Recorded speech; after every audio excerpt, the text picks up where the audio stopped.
Last time out in Australia, we saw Ferrari win, thanks to Kimi Räikkönen. And as you can see, Kimi Räikkönen wins the race with Kvyat second, and a very surprising result considering the Mercedes dominance last season, and obviously the team were elated with their win. Today is just extraordinary. You can't find the words to explain how good this feels. This sport is mainly misery. And then every now and again you get an incredible rush that makes all the misery worthwhile. We really want to have a revenge. We want to come back and be again leading every race if possible. Now we have to keep the feet on the ground. Obviously we are aiming to win. But now coming up to the second race of the season in Malaysia, we'll see whether the prancing horse is a one-trick pony or whether it can actually put a fight to the Mercedes cars this season. On the other end of the scale, this is the first Grand Prix weekend where Manor have been able to participate. A season which already has been met with fines, criticism from Bernie Ecclestone. You were vociferous in your condemnation of Manor. You didn't really want them there. You fined them $2 million for Australia. Oh, we didn't find them anything. They had no intention of racing. You want them there? Not particularly. And even once they were out on track, we saw spins from the rookie driver Roberto Merri. We're on board coming out of the hairpin now, and he accelerates. You can see just a power oversteer straight away as he's struggling with rear grip and traction, and as he basically brakes and turns in, loses the rear, spins round. And here we are just before qualifying, and Will Stevens' car is not running. He will not be taking part in this qualifying session, and as such the remainder of the race weekend, including the race itself. At the minute, Roberto Merri is looking likely that he'll qualify over the 107% time, and so may not make it for tomorrow's race. So already before the second race in the season has started, we've seen the absolute highs of F1 and the absolute lows of F1. So let's find out what more awaits us in the Malaysian Grand Prix coming up right now. Okay, looks lovely, and hey guys, it's PSL here, and I'm here for the live commentary qualifying report here in Q1 with Lewis Hamilton and Mercedes, because that's the car I'm electing to run this race, and let's just head on with it and see how the qualifying goes. I've literally just realised, why am I running the option tyres in Q1? Oh well, I've started the lap now, so I'm going to have to finish it. Not too bad of a lap. Oh yeah, fastest lap. I'll bet you it's because it's the only lap there. Kvyat apparently did a lap time of 15 minutes 17 seconds. Oh bloody hell, the game's fucked up again. Right, come on Kvyat, for the sake, I just hope the game counts this lap as a proper lap time now. Okay, well let's just see whether Kvyat does actually make it through to Q2. And Massa was the...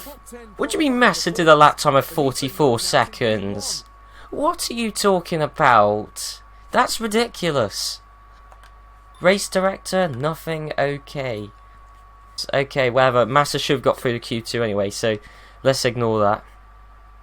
But Jenson Button, 15th. Just about made it through. That is good for the Brits actually, and Kvyat made it through in the end. Okay, look at that weather forecast. A dry start with heavy clouds forming and possible rain. Okay, just give me a lap now. What do you mean heavy clouds forming? Look at it, it's beautiful.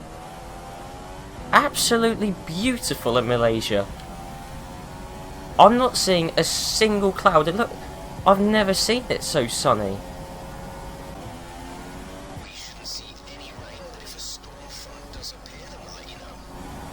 Well, you've just contradicted yourself there, mate. You said, well, you didn't say, but on the weather forecast it said heavy clouds, possible rain, and now he's making sarcastic comments about there being rain. I mean, this engineer's a joke. 39.5, messed up that last corner, but whatever. As long as it gets us through to Q2, then it's good enough. What? It's happened again! Massa's broken the game again. Oh, this is ridiculous. Absolutely ridiculous. What do you mean he did the first sector in 0.04 of a second? That's not even possible. I'm pretty certain even if he went as the crow flies, it's not even possible. Although now the lap time's 12 minutes, that's fair enough. He should be penalised for cheating like that. Button in 11th, okie dokie. Oh, Rosberg is actually... Nasser is ruining his own lap as well as Rosberg's. Okay. Yeah, Rosberg in second. That's logical. Okay. Any incidents? No.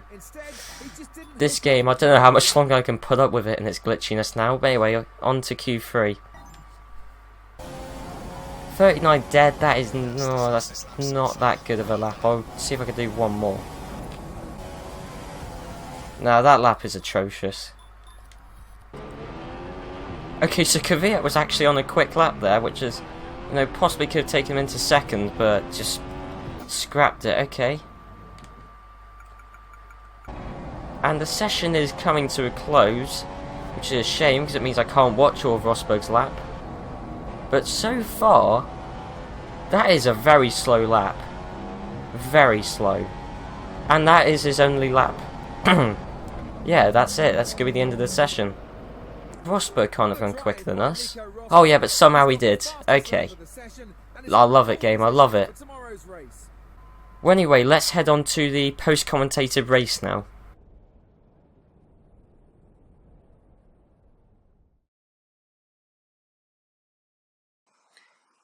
Okay guys, so here we are starting the second race of the season with Lewis Hamilton around Malaysia as the lights go out, and they are out now and away we go, and that is the most cliche start to a race video ever. But anyway, second, we've maintained our second place apart from the fact Vettel is alongside us and has now got ahead of us and coming into the tight and twisting first corner, and we've run wide actually, clipped the back of Rosberg. But are we going to claim back second place? I think we just about are, although Vettel is holding it around the outside, and actually Vettel has now claimed second place.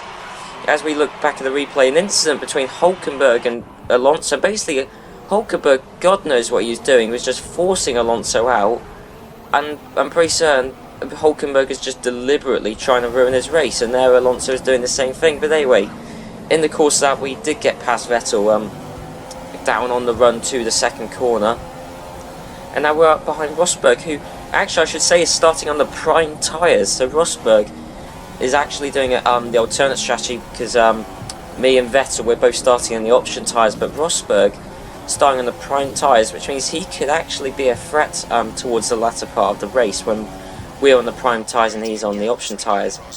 And now we're on lap 5, nothing happened really. I maintained the lead, running wide there, but the crucial thing right here is that Vettel, as you can see, Vettel gets past Rosberg, and now that's quite worrying because obviously Rosberg was holding up Vettel. Obviously Rosberg being on the prime tyres and Vettel being on the option tyres. But, you know, Rosberg holding up Vettel isn't actually going to happen anymore. And obviously from the German perspective, that really wasn't a good thing to happen anyway. But now Vettel is in second place. I mean, it's going to be hunting me down. And actually, my pace around Malaysia wasn't electric. It wasn't shocking, but it wasn't quite Mercedes dominance. It's almost as if real life, obviously, with Vettel won the Malaysian Grand Prix. And now here we can see a replay from Rosberg. So what is going on here? We've got smoke coming from the back of his car, and I'll show you a replay. That is an engine failure of some sort, and he's retired from the race. So that is Rosberg's race over. And now here we are, Vettel right on the front of his nose, and Vettel, he's got past us, I think, actually. No, he is diving into the pits, so actually Vettel is going into the pits a lap earlier than Hamilton is. So that means we're going to try the overcut on Vettel and see if we can actually see if we can maintain the lead after pitting in a lap later than him. And obviously, if Rosberg retiring from the race with that engine failure, that actually should give us a very good shot of winning the race here. So coming into the pits, Raikkonen's got past, because Raikkonen, as we can see here, is actually also starting on the prime tyres. So forget Rosberg being the big threat in the race. It is now Raikkonen who is actually going to be the big threat to me and Vettel this race, as we come on to the option tyres for our second stint, coming in fourth, because Bottas also pitted, and Bottas is behind us. Now look, speeding in the pit lane or what? He's caught right up to the back of us. So that speeding in the pit lane from Bottas, does he get a penalty from it? No, he doesn't.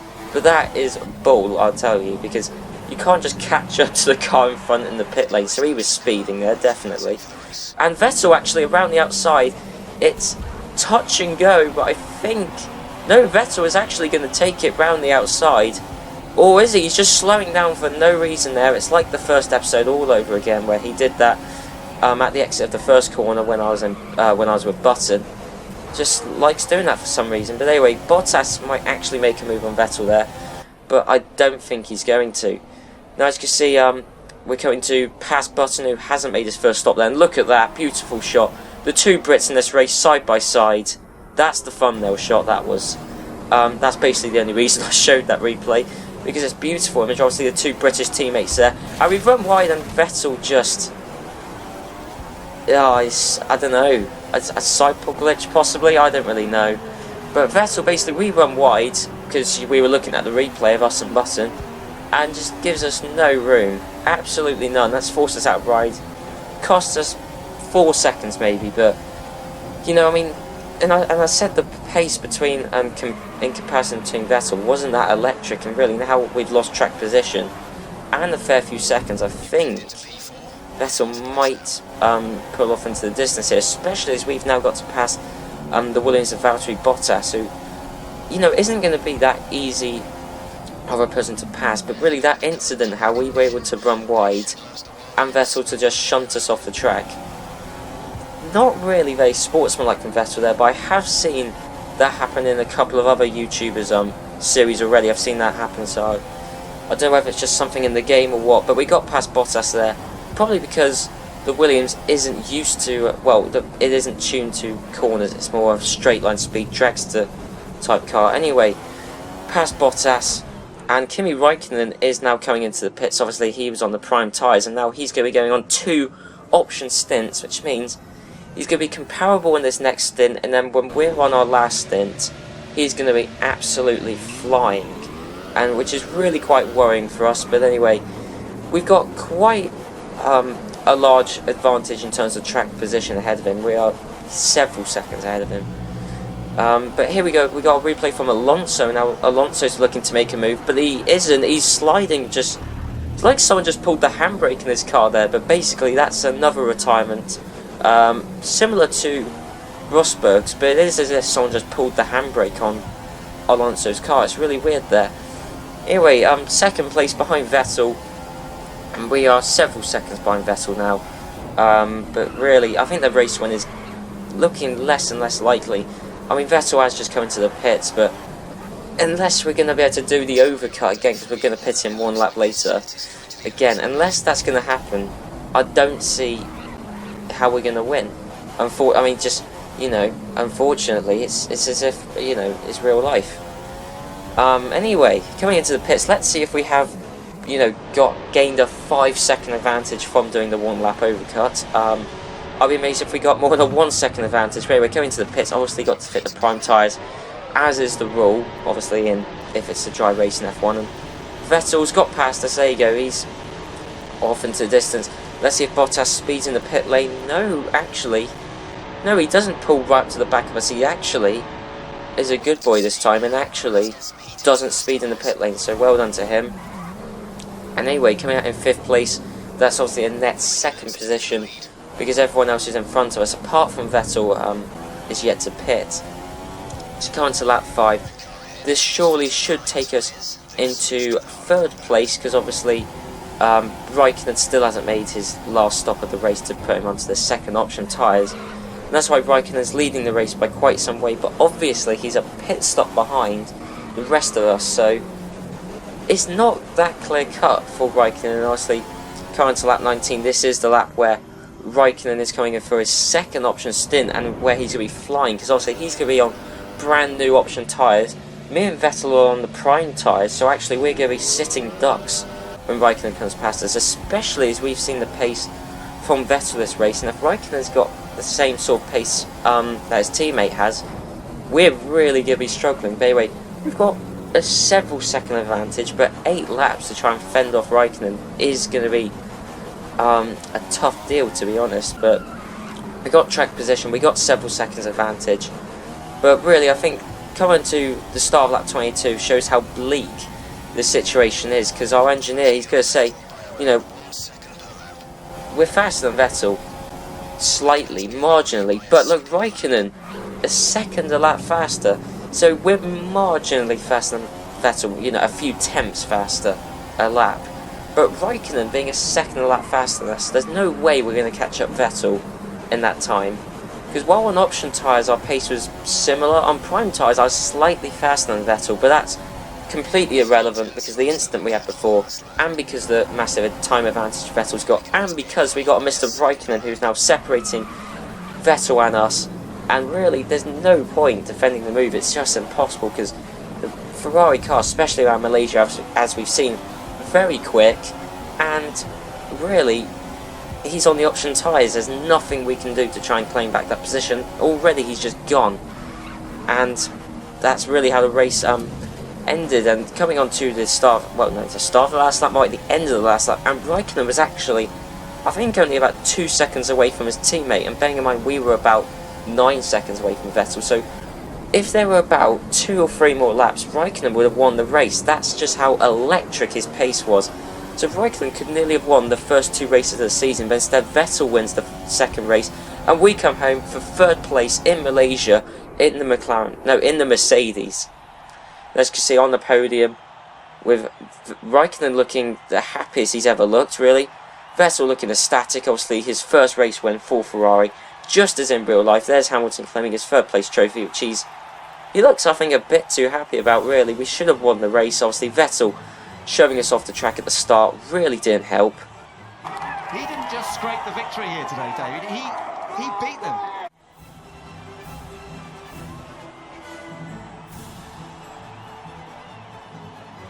I don't believe in one-man show. So we are a team, and with their passion, their hard work, they make it. This is what motor racing is all about, and it's great to have a battle with the Ferraris. You know, I wish that we were closer. I wish we were wheel to wheel, instead, but maybe we'll have that in the next race. I think that sums it up pretty well, to be honest. It is a shame that we weren't wheel to wheel with Vettel, but yeah, it's a shame. Obviously, he shunted us off. Really, that's his fault. You know, it's not 100% his fault, but really, we would have been closer if that incident hadn't happened, which is a shame. And you know, what can we do? Vettel did that. But anyway, we still claim 3rd, a brilliant result for us, and obviously that's 2 3rd places we've now gained in the first 2. Well, that's the second 3rd place Hamilton has gained this season, and that's put him 2nd in the Drivers' Championship. Raikkonen is 1st by quite a way, obviously winning the first race and coming 2nd this race. Vettel scores his first points this season in 3rd, and Rosberg way down in 8th because retired this race and only came 5th last race. Constructors, Ferrari leading the way by quite some distance, obviously, with Rosberg getting into some difficulties this race and last race, in fact. And Hamilton, you know, getting 2 3rd places, hasn't been as electric as he should be. And Sauber actually haven't scored 8 points this season, whereas McLaren have, because something I forgot to mention is Button actually got 2 points this race, which is brilliant. And that means that Britain are 3rd in the nations table, Russia is 2nd, Finland are dominating the nations table, but Britain are actually putting up a good fight in 3rd. But obviously next race we're going to have Will Stevens joining the team, and that means our points per race are going to be divided by 3, not by 2. We need to hope that Button can keep on scoring points just like he did this race with his 9th place finish, because obviously Germany are catching up, Australia are right behind us, Brazil actually scored some decent points this race, Spain are down with the lowest nation that have scored points because they've only got 1.5 points. Only person who scored points to them is Carlos Sainz, because obviously Alonso's come out of nowhere and obviously retired this race, and Roberto Merri, well, we know he's never going to score any points this series. And just a reminder, Venezuela, Sweden and Mexico all haven't scored points so far this series. So I hope you enjoyed this episode. Be sure to put down in the comments what you thought of this race, or of the incident between us and Vettel, or anything, really, anything that's happened in this episode. Be sure to let me know your thoughts on it in the comments. I'll see you next time for the Chinese Grand Prix. So I'll see you then.